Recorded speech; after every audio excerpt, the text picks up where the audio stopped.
Here he is, the snake. And I'll explain why he's the snake in a little bit. I haven't explained that bit yet. Troy Simmonds, mate, it's been a long time. And I reckon it's a long time for all our supporters to see your face. How are you? Yeah, it has been. It's great to speak to you the other day, Robbo, and yeah, we haven't spoken for a while, crossed paths, but on the old past players sort of thing. But Yeah, try to get to one or two where I can. But I was spent a lot of time away after I retired, so a lot yeah. of travel and been back in Melbourne the last probably 4 or 5 years. So I saw you up in, it was Noosa, wasn't it? Where you were up there for a few years. yeah, it was How'd pretty that lucky come to. about? I went up. I was actually the idea was to go up and spend a bit of time on a horse farm. So I spent a year um, working on a horse stud sort of horse farm there and doing a bit of help managing the farm, and obviously Wow. something completely different to football and being out and up in the hinterland in Queensland and doing some sort of horsemanship work, which Wow. is I sort of first crossed paths in when I was in Utah Yeah. with the wild Mustangs, and it was something I wanted to look into more and sort of understand them, but I probably understood myself better through them.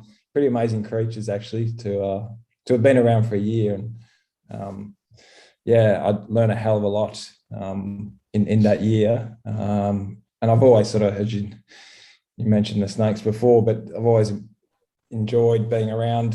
I was studying sort of biological science and zoology when I was a young fella, Yeah. and yeah, so that's what got me up there, and then spent a fair bit of time in Noosa afterwards, and working in a bit of fashion and dressing men of all ages. So Well, I mean, you've done it all.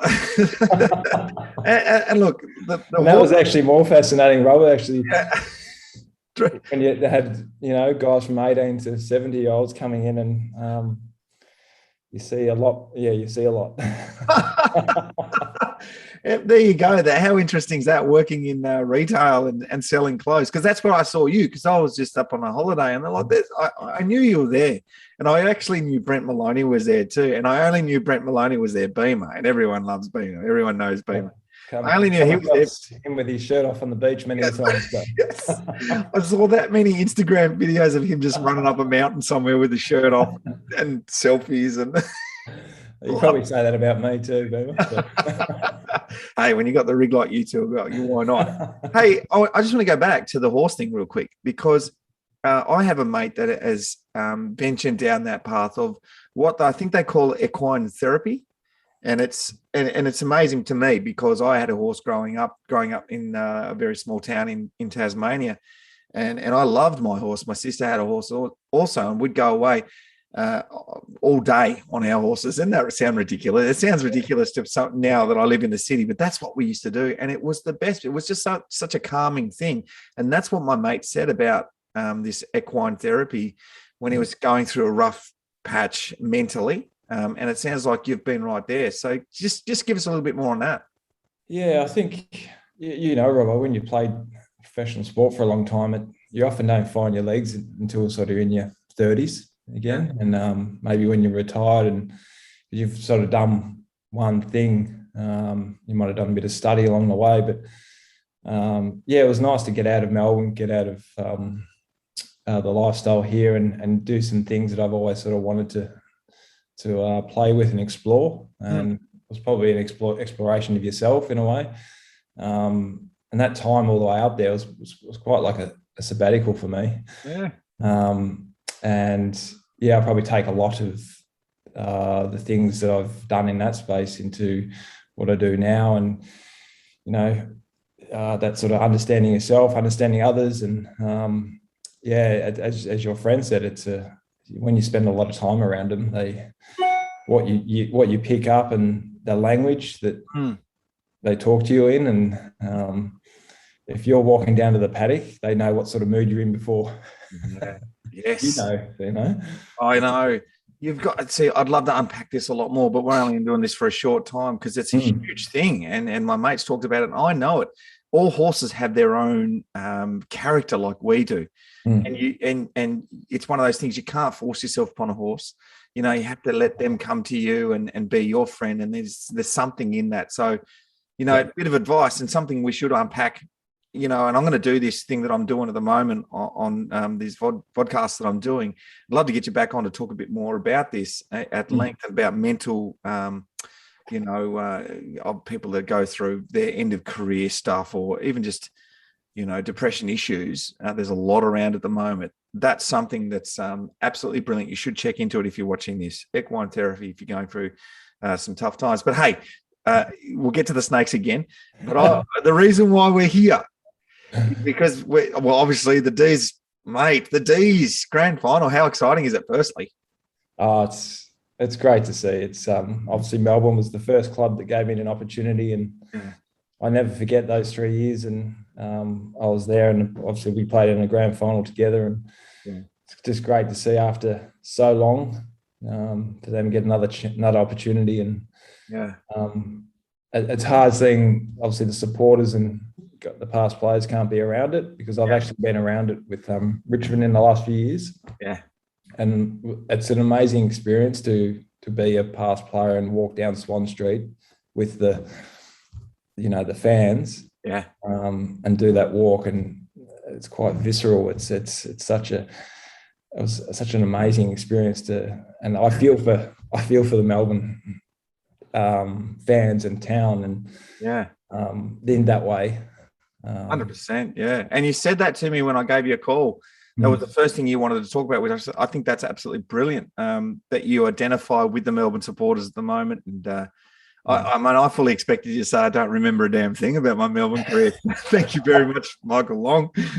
I half expected to see you with the neck brace on when you come on the show still.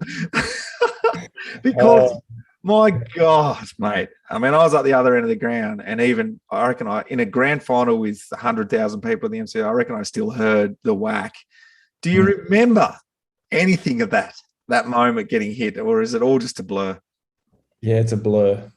You know, there's snippets of things, obviously the lead up and all that, but the day is a blur. And obviously coming off the bench and sort of being exchanging with Whitey, and I think I had to go down back to play on Alessio in that part of the game, and to play in a grand final and have no impact, and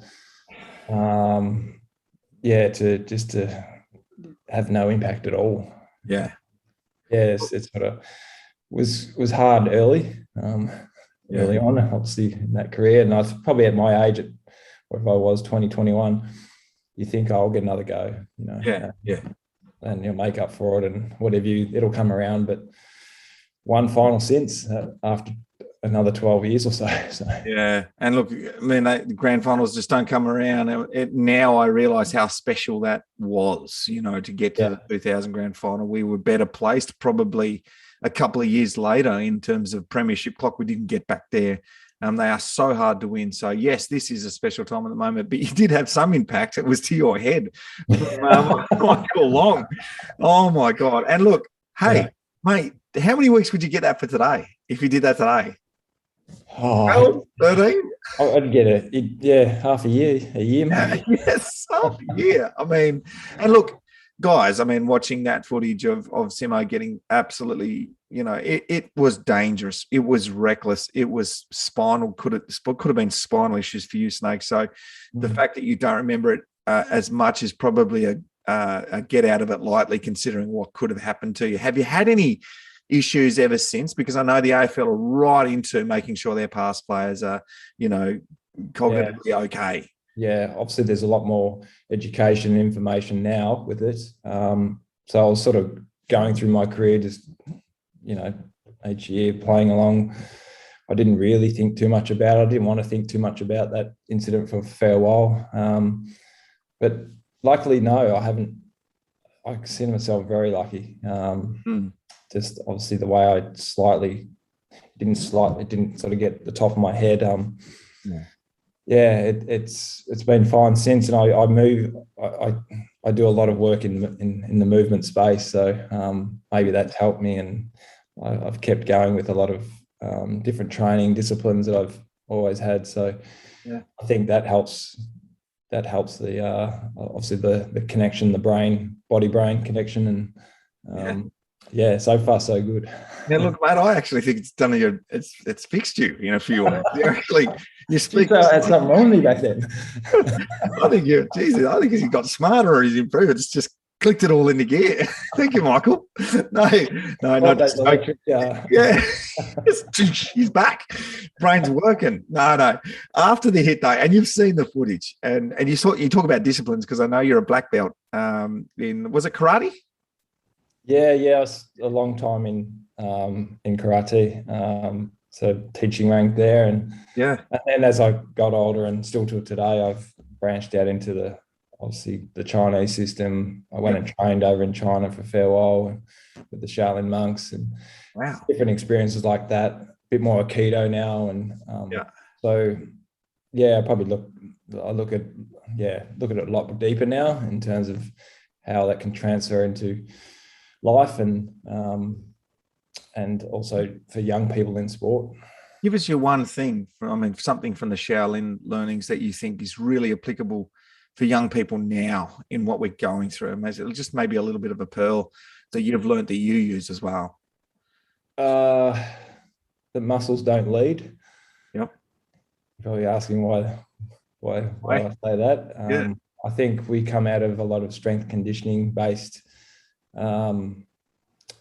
teaching or education, which we think is maybe the only thing. But when you can understand how to move someone or understand yourself, what's actually really going on, weight shifting, proprioception, and how to take someone's center, or just it's not all about muscle and how strong, or they're just the sort of the in-between movers in a way. But I think martial arts are very much they're disciplines that are quite whole.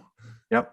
So there's a lot more to there than just say lifting weights to get stronger, or that's something I really sort of dived into and asked a lot of questions about as I became out of football, because I came from doing, I was a skinny kid when I was 19 and could jump around and sort of use my weight differently.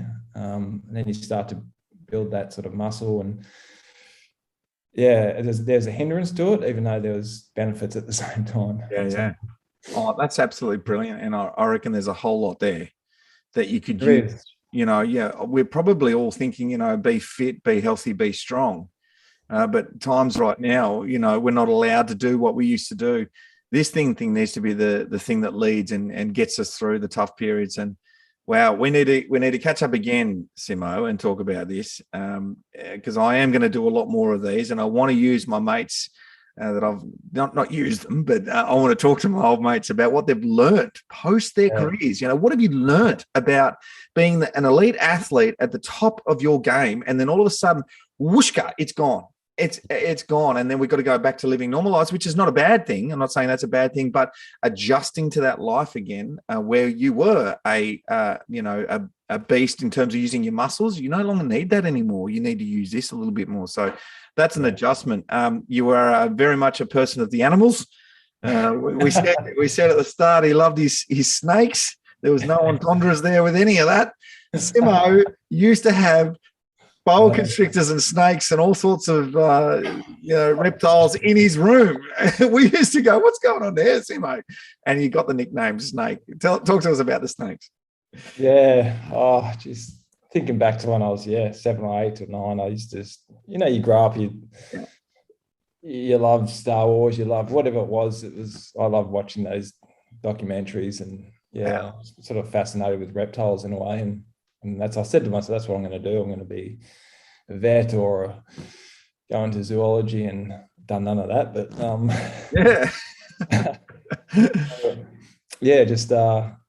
I remember at 14 I could actually get my first one, and I remember Mum took me out, and there's actually quite a big market in people who breed them, and I was doing a lot of education with it, and at 14 got the first one, and then by the time I was 21 I had, there's a dozen or more. Yep, you did. I had him in obviously fully enclosed and. I mean, the question has to be, what was the reaction from the ladies when you used to bring them back home after a night out? That's what I want to know. Let's get down to it. Yeah. Well, how do I answer that? He says, I don't. Yeah. Well, they found me interesting, so it was. I'll tell you what, my housemates were the ones that used it the most. Yeah, Guy Rigoni. Yeah, he used it the most, didn't he? He loved it. And Mick they'd wake me up during the night. And it's obviously not been out with someone. And oh, this is the after dark version, ladies and gentlemen. Love to get into it. We'll steer away from it. And look, mindful of the time, big fella, because I do want to, I do want to move on quickly from this one and do a bigger version later, because your nickname's no longer Snake. It's the Shaolin Monk from now on. You're Monkey to me from now on. I'm loving this. But I got to ask, did you ever speak to Michael Long after that? Did he ever contact you? Not in a phone call or anything like that. There was a bit of it was quite funny actually. I remember not long after that, I think I had Essendon supporters, when you'd get mail sent to the club. Yep. I think I remember an Essendon supporter sent me a package with a nappy in it. Oh, and sort of mentioned I was crying about what happened, and it wasn't that. It was just the media obviously talking about it, and I think they interviewed my dad at one stage, and he was pretty angry being your sons go down like that. Yep. But I never really got a phone call. But I did see him out one day, and he came up and he bought me a beer, and I was fine with him. I think I had to control my friend. You remember Big Sean? Yes. I think I had to control him from doing some damage. So I'm sure he would. He'd look at that, and it's probably one of those moments he'd go, geez, I'd like to have that again. Yeah. Like, you and I both know playing football, it's, you cross that white line and you're just going at it, and you are incredibly instinctive. And in every moment you make a split second decision, and that split second decision was the wrong one. And maybe the teaching back then wasn't as good as what it is now. Yeah. But the great way to fix anything is buy a man a beer and it's all sorted. This is exactly. Good. We shook hands and so. I've got to get a last comment from you, mate. Just a two-part question. Your time at Melbourne, what does it mean to you? And I think you've already sort of said that, it was the first club that gave you a look, but obviously Jeff White was there as well, and you were battling with him. So you went off to other clubs to explore other opportunities, which was great. And a bit of a tip about next week's game. Obviously, it's nearly here, mate. Yeah. They're all been, passing villages, and obviously to go where you sort of want to go. And I had a great time at all three clubs, and we've all been a different part of my journey. And I fondly think of, the coaches that I had, Neil Danaher, Chris Fagan, and you look at them today, and just being who, I think the biggest thing that comes out, and just even seeing that WhatsApp group that Rod Grint has put together for the past players, and just the history of the club. And I think the big word is friendship. Even though, you don't get to see everyone all the time, but I feel like, when you reconnect, you've been part of something special together, and unpacking that word friendship is, you could do a whole podcast on. So yes. Oh God, yeah. So that's probably the biggest thing. And I think those boys next week have got that, and I think they're ready to go and bring it back to Melbourne. Mate, that is so well said. I've really loved this interview, mate. I know it's very quick and I've got to get you off, but we'd love to talk forever, mate, Monkey. That's brilliant. Good to see you well. You look healthy, mate. You look happy. And I'm sure the Melbourne supporters out there have loved every minute of this interview, because it goes down as one of those big moments for the Melbourne Football Club. The time Troy Simmonds got poleaxed by Michael Long in the 2000 grand final. Yeah.